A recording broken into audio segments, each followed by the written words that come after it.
Hello everyone, welcome to this amazing platform of our channel Panisha for Competitive Examinations and I am Piyush. तो इस particular session में हम बात करने वाले हैं जो आपका अभी CGL 2022 का नोटिफिकेशन आया है और अभी तक अगर आपको इसके बारे में CGL के एग्जामिनेशन आपने पहले दिए हुए हैं तो पहले जो भी पैटर्न होता था टीयर 2 का वो अब कम्प्लीटली चेंज हो चुका है। टीयर 3 आपका जो है वो हटाया जा चुका है। DEST और जो आपका DST के लिए वैसे पहले क्या होता था, टाइम वेस्ट होता था, फिर आपका जो CPT होता था उसके लिए भी टाइम वेस्ट होता था ना। अब ये चीज़ भी आपकी नहीं होगी और ये रिक्रूटमेंट आपका पहली बार ऐसा होने वाला है कि आपका मिशन मोड में कंप्लीट कराया जाएगा। यानी कि अगर आप देखोगे ना नोटिफिकेशन से लेके ज्वाइनिंग तक का इसका टाइम पीरियड, तो ये सबसे कम ड्यूरेशन का होने वाला है 2022 का। क्यों ऐसा मैं बोल रहा हूँ, क्योंकि इसके जो इन्होंने स्टेप्स उठाए हैं वो रियली कमेंडेबल हैं और आई थिंक लाइफ में मैं पहली बार इसका अप्रिसिएशन करूँगा एसएससी का कि इन्होंने काफ़ी बढ़िया जो है स्टेप यहाँ पे लिया हुआ है। तो एक बार फटाफट से देखते हैं कि भाई खैर क्या कुछ चीज़ें हैं यहाँ पे।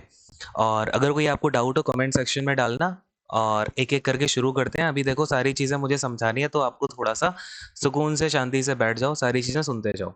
सबसे पहले एग्जामिनेशन का फॉर्म आपका फिलअप होना स्टार्ट हो गया है 17/9 से लेके 8/10 यानी कि 8 अक्टूबर तक आप इसको अप्लाई कर पाओगे। एंड अगर हम यहाँ पे बात करें आपका एग्जामिनेशन ऑफ टीयर 1 ये होगा दिसंबर 2022 में।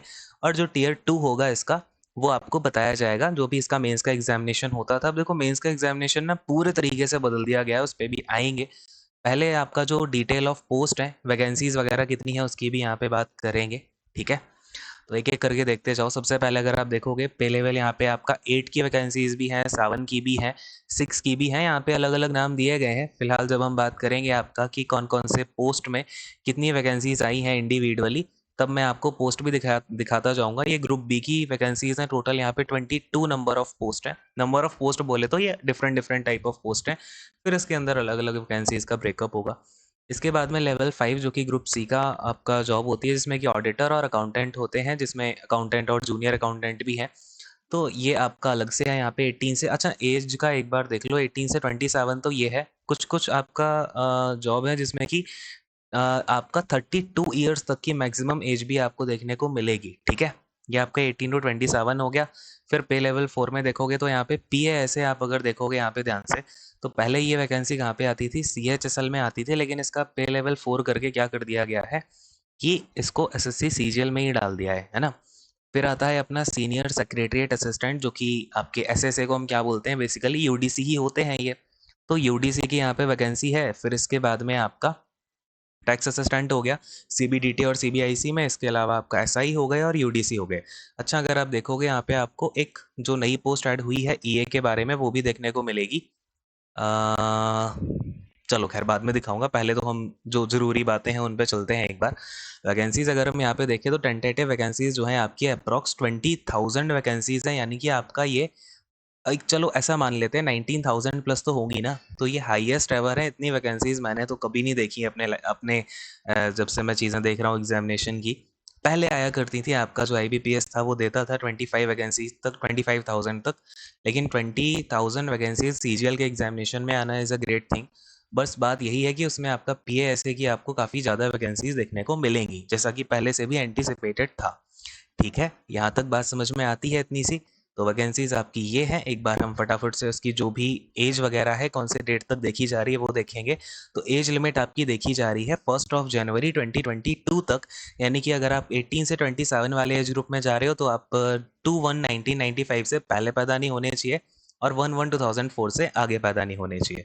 बाकी आप देख सकते हो ये अलग अलग के लिए है। कुछ आपकी जॉब्स में 18 to 30 ईयर का एज लिमिट है, कुछ में 18 to 32 का है, कुछ में 20 to 30 का भी है। तो ये अलग अलग बातें हैं।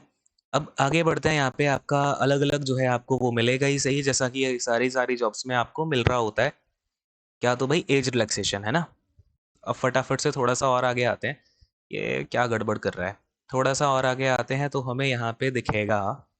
देखो, अगर हम यहाँ पे एजुकेशनल क्वालिफिकेशन की बात करें तो एजुकेशनल क्वालिफिकेशन आपका जो लास्ट डेट है ना, यानी कि 8 अक्टूबर 2022, तब तक आपका यहाँ पे एजुकेशनल क्वालिफिकेशन पूरी हो जानी चाहिए। यानी कि आपका रिजल्ट आ जाना चाहिए बैचलर्स डिग्री का। और अगर हम देखें यहाँ पे AAO, जो कि आपका असिस्टेंट ऑडिट ऑफिसर होता है और असिस्टेंट अकाउंट ऑफिसर होता है, इसके लिए बैचलर्स डिग्री मांगी गई है। दैट इज़ कोई भी बैचलर्स हो चलेगा। अब थोड़ा सा नीचे आते हैं तो देखो यहाँ पे फिर आपका आ जाता है जेएसओ। जेएसओ के लिए आपका क्या चाहिए, बैचलर्स डिग्री चाहिए किसी भी सब्जेक्ट में, बट साथ के साथ उसके 60% मार्क्स होने चाहिए मैथ्स में 12th स्टैंडर्ड के लेवल पे।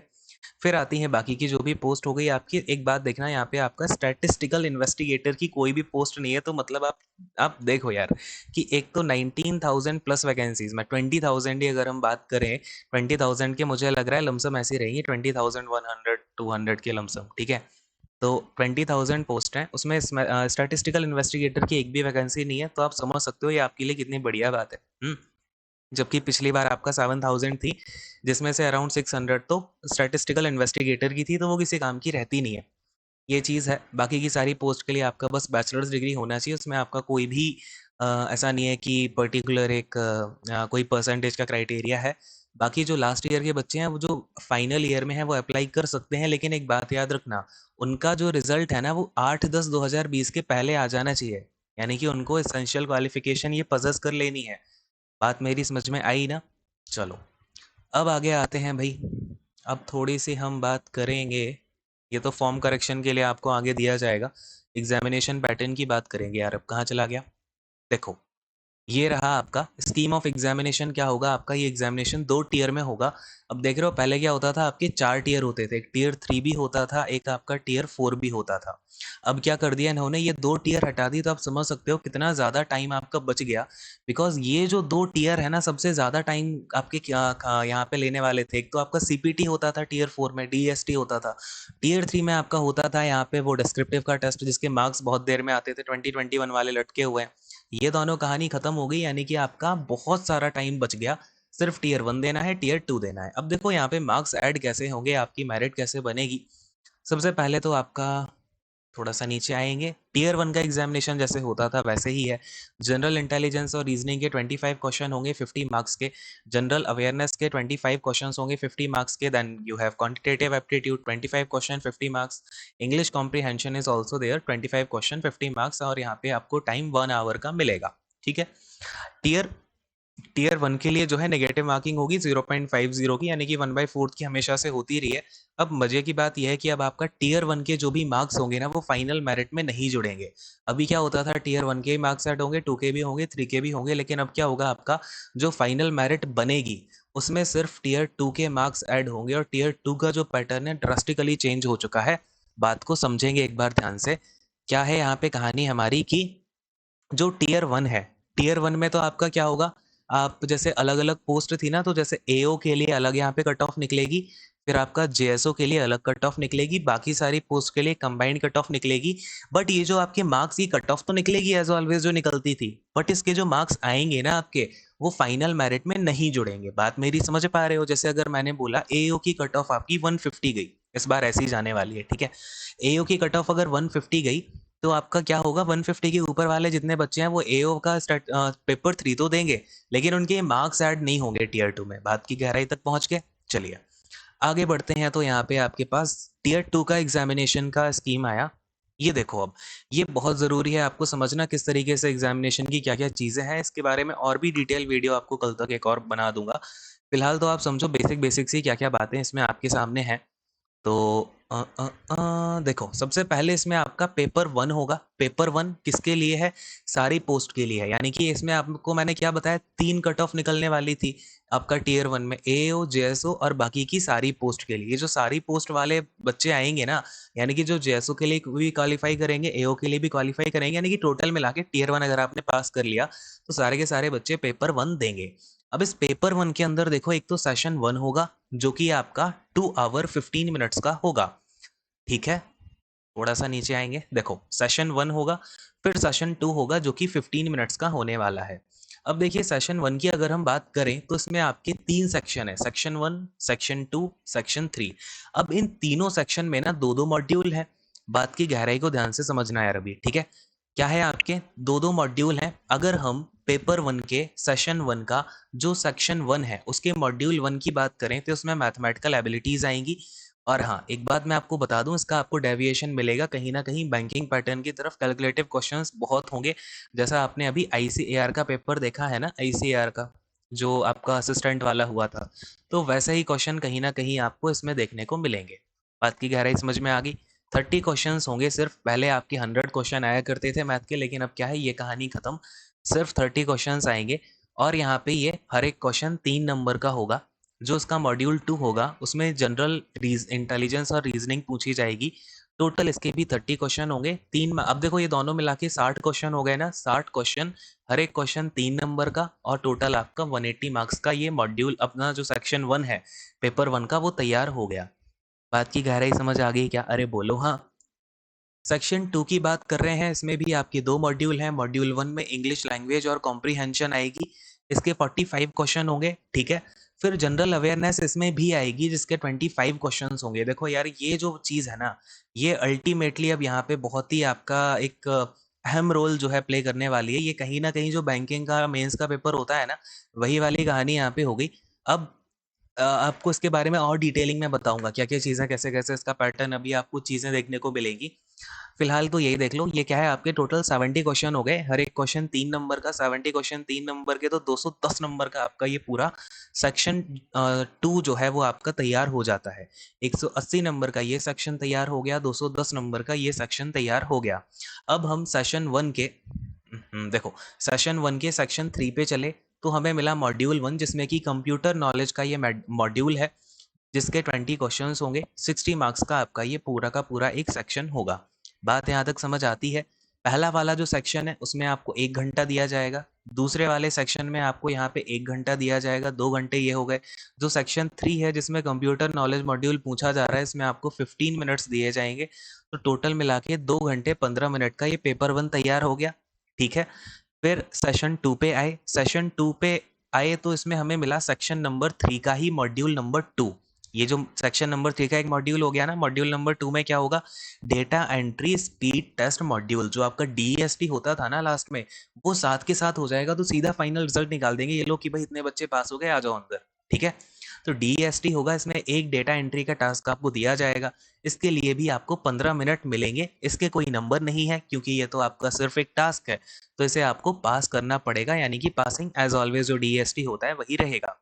ये पूरी कहानी पेपर 1 की हो गई, यानी कि जो बच्चे सारी की सारी पोस्ट के लिए एप्लीकेबल है।